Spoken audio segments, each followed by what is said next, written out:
Merci Monsieur le Président, Madame la Ministre, Monsieur le rapporteur, chers collègues.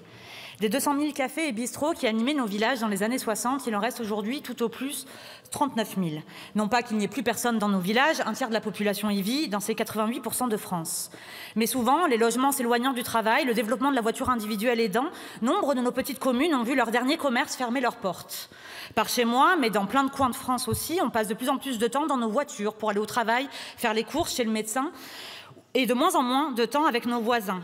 Les centres-bourgs de nos villages se désertifient pour laisser la place à des panneaux offrant des lots de lotissement entrecoupés de grandes clôtures entre chaque maison et de vastes zones commerciales à l'entrée des agglomérations. Un village ne se différencie de la ville que parce que celle-ci a des remparts, disait-on en Alsace, paraît-il. Mais les remparts, ils se dressent ici aussi, dans nos villages. Et il y aurait tant à discuter de tous ces bouleversements qui ont, en quelques années seulement, totalement modifié nos modes de vie et nos paysages.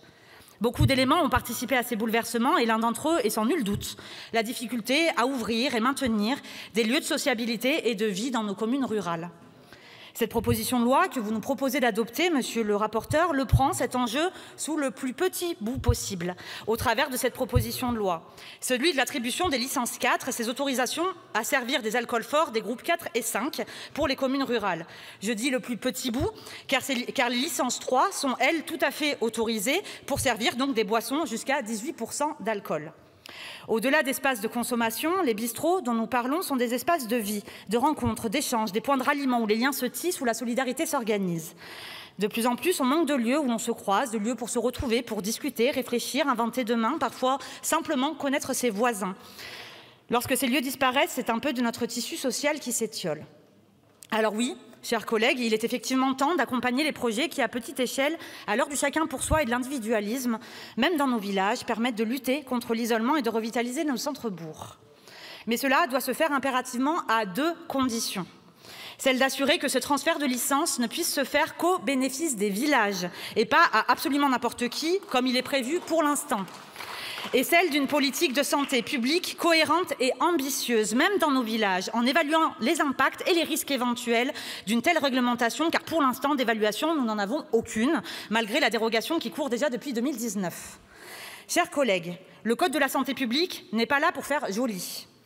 J'ai entendu les arguments en commission de nos collègues qui organisent des permanences parlementaires dans des cafés de leur circonscription en servant à chacun des participants des alcools forts.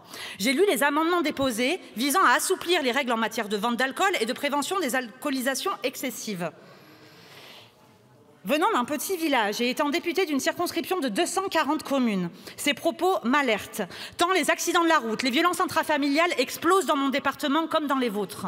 Ces propos m'alertent car l'addiction à l'alcool, et notamment aux alcools forts, est par chez nous plus difficile à identifier et à accompagner en raison du manque de structures adaptées et de l'éloignement des professionnels de santé. Ces propos m'alertent car malgré le fait que l'alcool est la première cause d'hospitalisation et dont nous comptons les 134 morts par jour dans notre pays, ce serait considéré qu'on n'aurait qu'à servir à boire aux péquenots de nos campagnes et que ça suffirait, ils nous laisseraient tranquilles d'éliter tout le reste. Tout le reste que vos politiques ultralibérales délitent.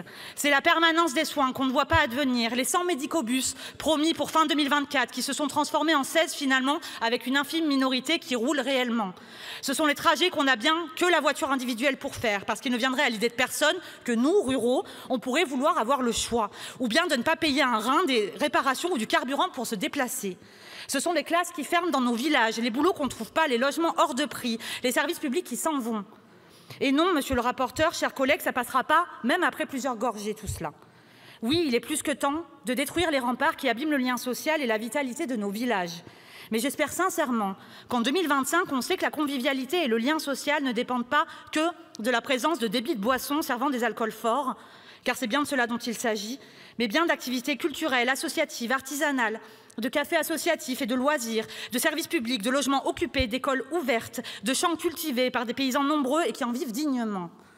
Alors cette proposition de loi, nous la soutenons, mais qu'avec cet encadrement nécessaire. Sinon, elle ne sera qu'un manège de plus pour faire semblant de se préoccuper des habitants de nos villages. Chers collègues, au-delà de cette proposition de loi, il nous faudra aussi demain aller plus loin vers une réelle politique de revitalisation de nos villages. Dans ces 88% de France où les politiques de mobilité, de logement, d'accès aux soins ou encore aux services publics de proximité sont encore bien trop souvent trop limitées face aux grands bouleversements que l'on a bien trop souvent par chez nous l'impression de subir plutôt que de mener. Je vous remercie.